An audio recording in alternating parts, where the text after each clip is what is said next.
Welcome back to Seriously Funny. I'm your host, Mashnor Kabir, and I know how many licks it takes to get to the center of a Tootsie Pop. Now, I'm 1 week late, but Apple 2020 iPhone event. Crazy, dude. It should be a holiday, honestly. I mean, there's so much hype and so much everyone knows the iPhones are coming out, dude. It's insane. I mean, like Samsung's new phones come out, people know, but no one cares about the event. Uh, Pixel's phones come out, and people know, but no one cares about the event. Apple's keynotes, Apple's, when they host these things every year, and this year it's split into like three. I think there's going to be another keynote next month for the first ARM MacBook. But this year, one for the Apple Watch, iPhone happened last week, and then later, probably at least, we will see the first ARM MacBook, which is going to be pretty sick. Hopefully, we'll see how that goes. But yeah, Apple released some new phones, but first, at that keynote, the first new product that they unveiled was the HomePod Mini, which is really cool. And one of the things to touch on really there is the U1 chip. I think this U1 chip is Apple's secret weapon. I think they're gonna do, big things. It's in their iPhone now, it's in their iPad, it's in the watch, it's in the HomePod Mini now. It's maybe probably gonna be in the next laptops. It's gonna go insane, dude. I think they're gonna really push out some updates in a year or two that are going to truly utilize that chip because they're slowly just putting it into everything, and they touch on it just a little bit. But, ultra wideband chip, I think it, relates the location between your devices. So, really interesting. We'll see. Also, last episode, I think the audio was pretty good. So hopefully this episode's the same stuff. Nothing changed. Didn't touch anything. I added some pillows so that the sound might echo less. So there's just two effing pillows vibing on my desk right now. Hopefully that contains the sound. I thought about putting a blanket over me, but pillows are pillows are cool. All right, so that and the blanket. I don't know what's happening. I can't see anything, and yeah, I'm just praying that everything's working. Anyways, it is a leap year. All right, 2020, and that means a new iPhone cycle. And what this means that every 3 years, the Apple will release a new phone that's legitimately at least supposed to be new, meaning that the design of the phone changes. So the last one was the iPhone X10, and what they did there was obviously remove the home button, make it an entire screen, add the notch, and the stainless steel on the outs on the edges with the glass back, and that was the design language they kept for the next year, which was the 10s, and the year after that, which was the 11 and 11 Pros. And beautiful phones. Those were beautiful phones. But this year they went back to a boxier design like the iPads they've released, and back to, iPhone 5 and 4 times. And, some people are like, "Oh, wow, we went backwards." But honestly, dude, I love that rectangular design. My laptop, I have a Razer Blade 15, which is what I'm using to record this. It's also boxy. The iPad I use is also boxy. So I can't wait. I'm gonna be buying an iPhone 11, or not iPhone 11, iPhone 12 Pro Max, which is in November, and we'll touch on that. Which, don't be me. I'm gonna give that. So me, I'm an opulent effing a-hole that loves Apple to the bottom of my heart. You guys have heard me talk about Apple, greatest company on earth. I say all the time. I love Apple so much, dude. I've been supporting Apple for like 7 years now. I've been keeping up with Apple, looking at Apple. Apple is part of my life. Legitimately, I really, really love that company. I like what they do. Maybe I'm biased. I don't think so. I think they're genuinely amazing as a company. They really just they don't give any F's whatsoever. Like when they do something, a lot of companies, when they release their next product, will copy them, right? And Apple obviously copies too, which is fine and good. With the widgets with iOS 14, Android had those for like 500 years, and Apple finally got them. But the thing is, Apple doesn't give a F, dude. Apple isn't here, you know, follow, just like instantly copying people. They do what they want when they want, and that's what makes them innovative, right? Like next year they're probably going to remove the port from the, we'll get to that, but they don't care, they just do stuff. This year they took the headphones and the charger brick out of the box, and a lot of companies are clowning on Apple now. Hey, our phone, it comes with a charger brick, dude, crazy. But in a year or two they're also going to slowly remove that, quietly just get it out of there. Apple did it, now they're going to do it. And that's just how it's gonna be, dude. Apple doesn't give a F. They release things when they want to. They do things when they want to, and I think that's awesome. But definitely, I mean, to a little bit to my expense and other people's expense sometimes, like dark mode. I wanted that for 500,000 years, and it came out in iOS 13. But it got there at some point. But yeah, I really love the new designs of the phone. And what Apple did was they released four different models, right? The iPhone 12 mini, which is the smallest one. It's a really small phone with a 5.4-inch display.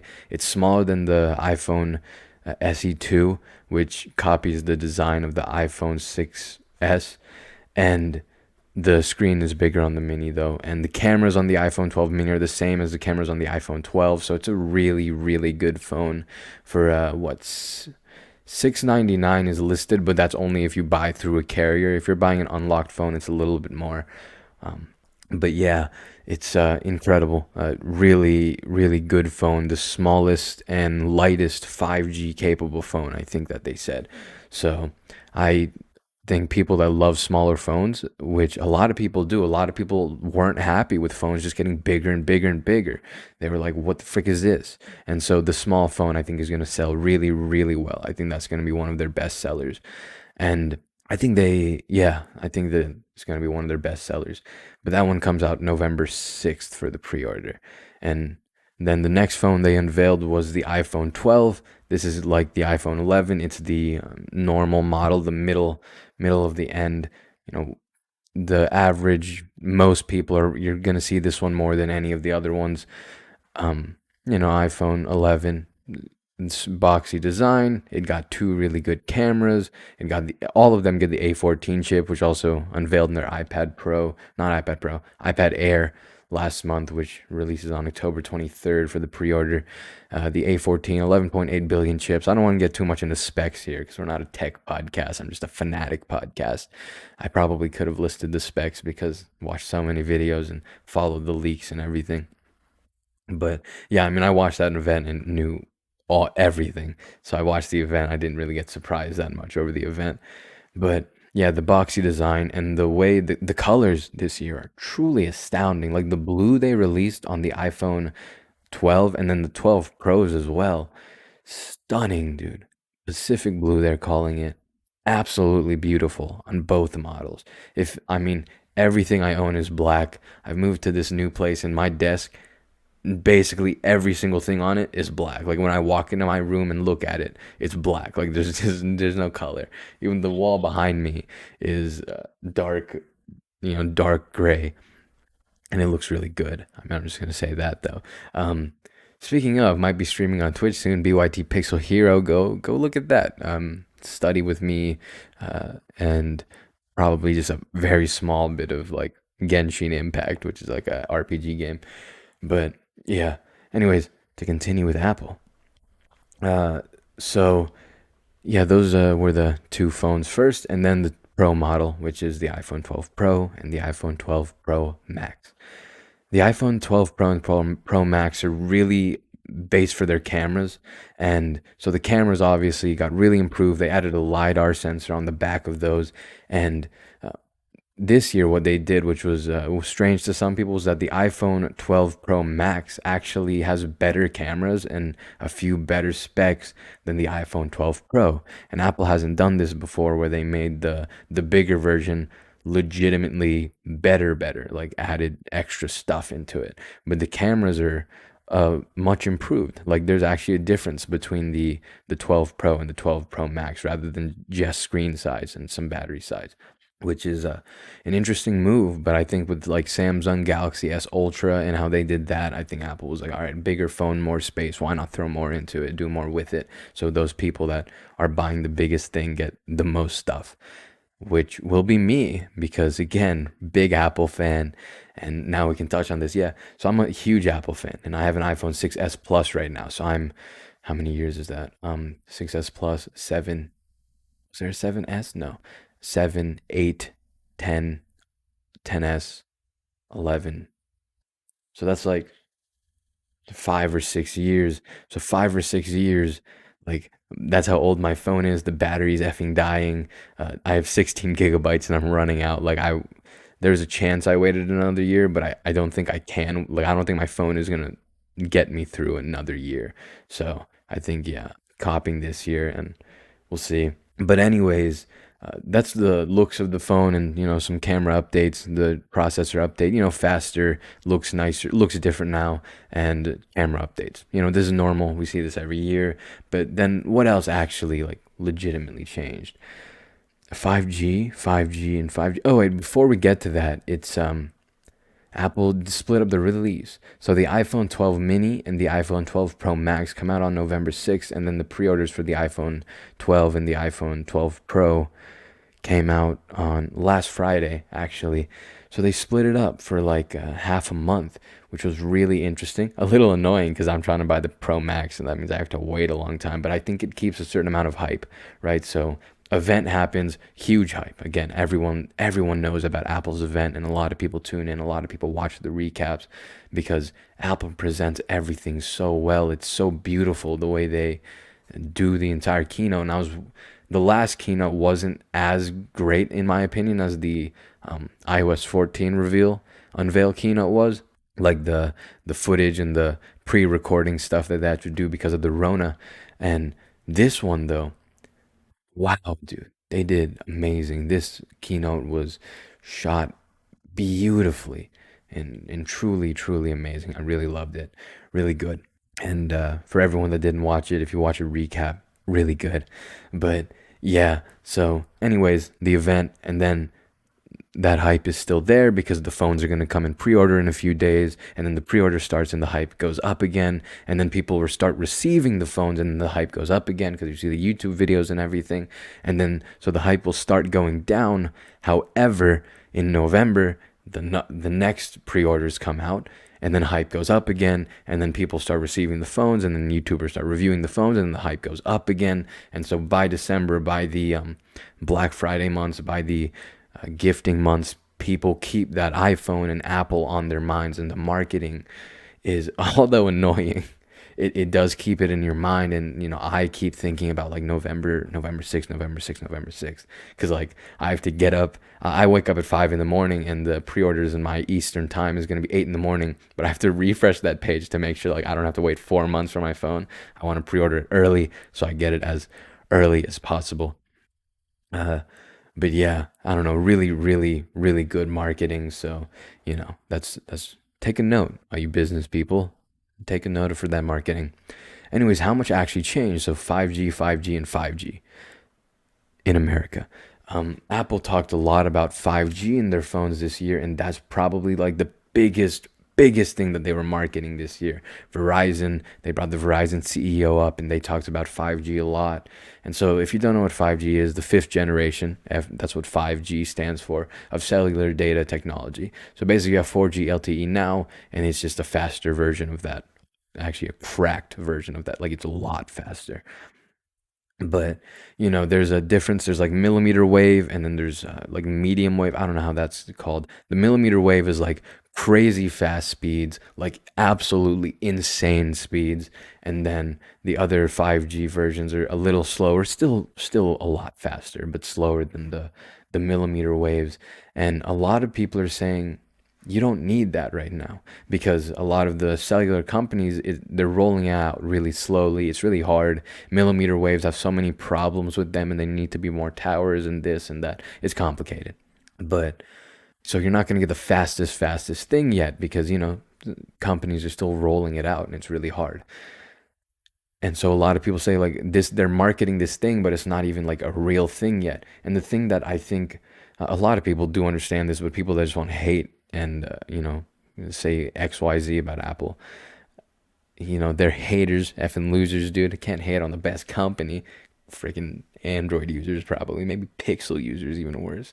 I'm kidding, but these phones and this 5G at least, you have to understand Apple keeps their phones up to date for so long. Like I have this like 500-year phone and I still got iOS 14 on it, right? Apple updates their phones and makes sure that you can use your phone for a long time. Like yeah, of course they would love if you did upgrade every year. They get money, but they also are okay with you not upgrading every year. They're okay that you keep your old phone. They're okay with you using that for a long time, and they encourage that. Of course, some people, oh, they slow my phone down. Sure, I still think that that's okay considering your battery would get demolished otherwise. I don't know, man. People would complain about that then. I don't, people like to complain. I guess that's more the story. But yeah, it is true though. You don't need 5G right now. Like not important. Like don't go buy a new phone this year for 5G. Don't do that. Horrible idea.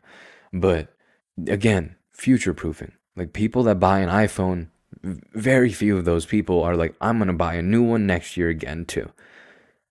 I don't even do that. I don't think I'm gonna do that. But I'll touch on that in a second. Don't don't do that. But it is when you buy that iPhone this year and you don't upgrade for 4 years, like in 4 years, in 5 years, in even 3 years, I recommend upgrading every 3 years. 5G is going to get bigger and bigger and wider and more usable. You have to future proof yourself. You buy the phone now so you don't have to buy one later because this one's good. It's, a good time to buy, especially just to get a new phone, and then you won't be missing out on much probably over the next few years. But, it's for future proofing, right? And another thing that they added was this thing called MagSafe. So there's a bunch of magnets in the back of the phone where the wireless charging coil is, and you can stick a magnet charger onto it. So like the old MacBooks had this magnet charger on them, and now the phones have that. So you can slap this thing on it. It's $35, which for Apple is actually pretty reasonably priced because I think they really want to push this thing. And you know, it's really cool. Charges your phone, 15 watts. It's awesome. Really, again, really cool. And I would love to buy one, but I have a sworn promise that I'll only buy cables from the company Nomad. And so I want them to release a braided version of it that's black because Apple's version is white, of course. And although I'm really tempted, I don't want an extra cable because, like, it's not like I can give that to anyone. No one else is gonna have an effing MagSafe thing. So or MagSafe phone in my household that I can just give it to later. So yeah, I think I'm gonna hold off until Nomad releases a black braided version, which hopefully they do, and sooner than later. But I think they're gonna probably come up with some other accessories. Anyways, magnet. Apple loves magnets, and they make a lot of things with magnets. There's a bunch of magnets in the iPad Pro, like a lot of magnets in the iPad Pro, and now the iPhones have the getting some more magnets as well. So cases and stuff, a lot of accessories are gonna pop up, and you're gonna see a lot about magnets on the phones. I'm 100% sure. But yeah, also that 5G, the millimeter wave stuff is only in America. Other countries don't get the 5G like that. But anyway, some of the cool features that I was looking forward to this year didn't happen. Touch ID on the power button, which they can do that because they did on the iPad Air, obviously. And then 120 hertz screens, they didn't add those stuff. But if by next year I'm still wearing a mask because of the dumb Rona, then and next year they introduce the Touch ID into the phone, then yeah, I'll probably trade my phone and use Apple's trade-in program and get another one because I would prefer that Touch ID if again I'm still wearing a mask. If masks are gone, I don't care. If the Rona's gone, don't care. And yeah, then it's fine. Hopefully that's the case. I mean, I mean, I would love to, but I don't need or want to buy another phone in the next year after I buy this one. But yeah, we'll see. But other than that, Apple, for the Touch ID, Apple is looking to do more of a full screen Touch ID thing. Like, so you've seen the ultrasonic Touch ID, like touch sensors, like fingerprint sensors in Android phones. Apple doesn't really want to do like, here's one spot on your phone that you need to specifically put your thumb on, and then it scans your finger. They want to do it so like the entire bottom of the screen, just put your thumb on it somewhere, just anywhere on the stupid thing, and it'll scan. It doesn't need to be specific where you put it. Just put it, throw it down somewhere in the general vicinity of the bottom of the screen instead of like in the button. So I think that's what Apple's gonna keep pushing their technology for, and then we'll see Touch ID. So that might be in 2 years. But also with the MagSafe, so the magnet charges the phone, right? That magnet charger. And so what next year Apple is trying to do is remove the charging port from the iPhone. And some people, this riles up whenever things get removed from the phone. This year they removed the earbuds and the how do you say frick and the charging block. And a lot of people are upset about that. And so, all right, this year it's a little bit understandable because it is a new cycle of the phone, and I don't know how many people have USB-C charging blocks. So this year, okay, a little bit annoying, and I can understand that. But I think in general, it's a solid move. It does help the environment. It keeps the cost of the iPhone the same. Really good. I think it's fine. Okay, suck it up, man. Suck it up. And also, USB-C chargers. I do recommend if you don't have one and you are going to be buying a new phone this year, go to Anchor. Look at Anchor. Great company. They make beautiful, great chargers. I need to buy one of them soon. A dual USB-C charger thing for my iPad and my phone so I can plug both of my Nomad cables in there. It's a lot cheaper than what Apple's going to give you for their 15-watt charging block. Yeah, go look at Anchor. Great charging company. But yeah, for the next few years in the iPhone, that seems like one thing they're going to do. Touch ID is another thing they're going to do. And I don't know what else they're gonna do. They're still working on the Apple Glass stuff, which is like AR stuff, and that actually gets into my next point. So I'm gonna stop talking about Apple, and I think that after I talk about my next point, we're actually gonna cease. We're gonna stop after that because I talked about Apple for a lot longer than anticipated. Also, I do want to say before we move on from this Apple thing. So I'm gonna buy an iPhone 12 Pro Max, as I said, and with that, I'm probably gonna record a video version of my podcast with it, and so that's one of the reasons that I want the extra cameras, and I like bigger phones. 128 gigabytes, everything. The iPhone 12 Pro Max, I love the design. I love everything about it. I think it's absolutely beautiful. Um, However, do I recommend that anyone else buy an iPhone 12 Pro or Pro Max? No, please don't do that. Do not do that. Don't spend $1,000 or $1,100 on your phone this year. If you're gonna upgrade, which again, if you have an iPhone 11, do you need to upgrade? Not at all. You don't. You're gonna be fine for another while. If you want to wait for the next refresh cycle, the next leap year, so 2024, you'll be fine. You'll be completely fine, 100%. However, if you love that boxy design like I do, then yeah, go ahead and upgrade. It's a really good time to upgrade. Any of the new cycles are always a good time to upgrade, in my opinion. But the 12 Pros, they're just it's not worth it. The cameras are extraordinary on the 12 and the 12 mini. So I highly recommend that everyone buy those instead. If this stainless steel look matters that much to you like it does to me, I'm not saying that judgmentally because I'm one of those people, then yeah, of course, do what you want. If you don't feel bad, if you have the income and it's not bringing you or hindering you to do it, go ahead, do it, dude. I mean, again, Apple's getting more money. I love the company. I'm supporting the company. So of course, give them your money, bruh. But yeah, I highly recommend that you look at the 12 instead of the 12 Pro and the 12 Pro Max. Honestly, the processor is the same. The camera it's not as good, of course, but it's still extraordinary for what most people are using it for. The batteries are pretty similar. The speakers are going to be pretty similar. It's just a smaller phone, so I mean, a little less there. It'll probably be more comfortable if you have normaler size hands. I have bigger hands. I shuffle playing cards.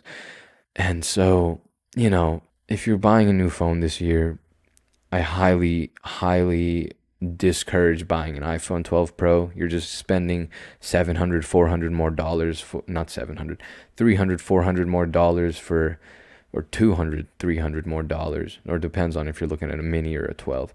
Between 200 and 400 more dollars than if you just got the other ones. Like there's no reason for most people, unless you're like a even if you're a professional photographer, you have cameras. You don't need your phone. But it's just yeah, I don't recommend or encourage anyone to actually go get that iPhone 12 Pro. Don't be like me. Don't be stupid, and get the 12. It's still a beautiful phone, absolutely incredible phone, and it's more than enough for most people's needs, except for maybe the 64 gigabytes. You might want to upgrade your storage by one, but other than that, buy an iPhone 12, not an iPhone 12 Pro Max or 12 Pro. Again, don't be me. I'm a hypocrite. Yeah. Man, I talked about that for so long. I think we can knock this out real quickly, though. So the next thing I want to talk about, I watched Axel World recently. I might have mentioned this.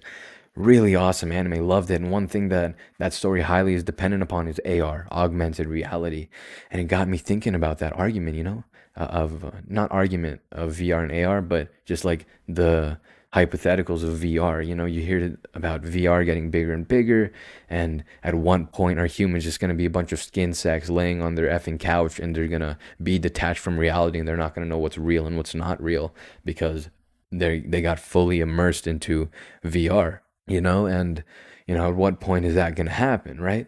And that would suck. And I think personally augmented reality is so much better than VR, right?